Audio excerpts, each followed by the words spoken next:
Hello guys, the learning page চ্যানেলে তোমাদের সবাইকে জানাই স্বাগত। আজ আমি তোমাদের ষষ্ঠ শ্রেণী ফার্স্ট সামাটিফে প্রথম অধ্যায় দ্বিতীয় অধ্যায়ের পরিবেশ ও বিজ্ঞানের থেকে শর্ট প্রশ্ন বড় প্রশ্ন তোমাদের দেব। বই থেকে খুঁটিয়ে খুঁটিয়ে তোমাদের এই প্রশ্নগুলো করা, এর বাইরে কিন্তু তোমাদের কোনো প্রশ্ন হবে না। এই প্রশ্নগুলো যদি তোমরা ভালো করে দেখে যাও, এর থেকেই কিন্তু তোমরা কমন পেয়ে যাবে। চলো শুরু করা যাক। প্রথম প্রশ্ন কি, কুইনাইন কি?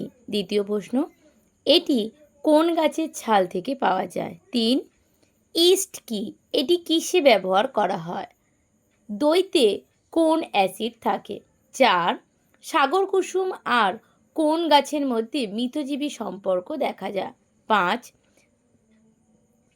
মিতজীবিতা কাকে বলে? একটি উদাহরণ দাও। 6, মানুষের শরীরে বসবাসকারী একটি পরজীবী প্রাণীর নাম কি? 7, রজন, এটা একটু মিষ্টি গাছে, রজন পেশা হবে না, রজন কোথা থেকে পাওয়া যায়, এটা ঠিক করে নেবে। 8, পরাগ মিলন কি? 9, উদ্ভিদ পরিবেশের অক্সিজেন ও কার্বন ডাই অক্সাইডের ভারসাম্য বজায় রাখতে কিভাবে সাহায্য করে?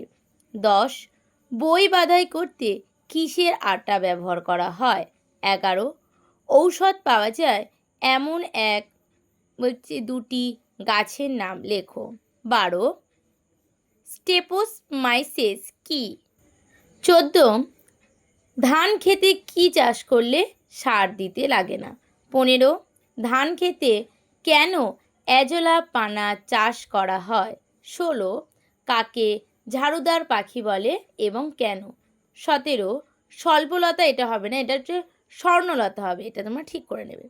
18, যক্ষা ও আমাশার জীবাণু কোথায় বাসা বাঁধে ও কি কি দেখা যায়? 19, হানিডিউ কি? 20, টেন্ট্র্যাকলের সাহায্যে সাগর কুসুম কি করে? 21, কড মাছের যকৃতে কোন কোন ভিটামিন থাকে? 22, কোন ভিটামিন আমাদের চোখ ভালো রাখে? 23, কোন ভিটামিন আমাদের হাড় ও দাঁত ভালো রাখে? 24, ল্যাক্টোবাইসিলাম কি? প্রথম অধ্যায় হয়ে গেছে, এবার আমরা চলেছি দ্বিতীয় অধ্যায়। দ্বিতীয় অধ্যায়ে কি বলেছে? প্রথম প্রশ্ন, একমুখী ঘটনা কাকে বলে? 3টি উদাহরণ দাও। 2, বহুমুখী ঘটনা কাকে বলে? 3টি উদাহরণ দাও। 3, পর্যাবৃত্ত ঘটনা কাকে বলে? উদাহরণ দাও। 4, অপর্যাবৃত্ত ঘটনা কাকে বলে? উদাহরণ দাও। 5, অভিপ্রেত কাকে বলে? উদাহরণ দাও। 6, অভিপ্রেত কাকে বলে? উদাহরণ দাও। 7, দুটি মনুষ্য সৃষ্ট ঘটনার উদাহরণ দাও। 8, দুটি প্রাকৃতিক ঘটনার উদাহরণ দাও। 9, একটি রাসায়নিক সার ও কীটনাশকের উদাহরণ দাও। 10, 3টি মন্থন ও দ্রুত ঘটনার উদাহরণ দাও। 11, আম গাছের মুকুল থেকে আম হওয়া কী ধরনের ঘটনা? 12, রাসায়নিক পদার্থগুলো কি করে মিলে তাড়াতাড়ি রাসায়নিক নিষ্ক্রিয়া করার সুযোগ পায়? 13, ভৌত পরিবর্তন ও রাসায়নিক পরিবর্তনের মধ্যে 3টি পার্থক্য লেখো। 14, গাছের তৈরি খাবারে সৌরশক্তি কি শক্তি রূপে হয়?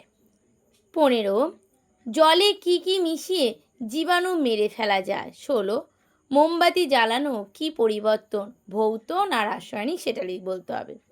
17, 3টি ভৌত রাসায়নিক পরিবর্তনের উদাহরণ দাও। 18, মাছে নুন মেশানো হয় কেন? 19, রেল লাইনের জোরের মুখে ফাঁক রাখা হয় কেন?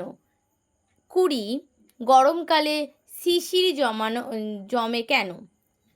আর একটা হচ্ছে 22, উভয়মুখী ভৌত পরিবর্তনের উদাহরণ দাও। এই ছিল তোমাদের প্রশ্ন।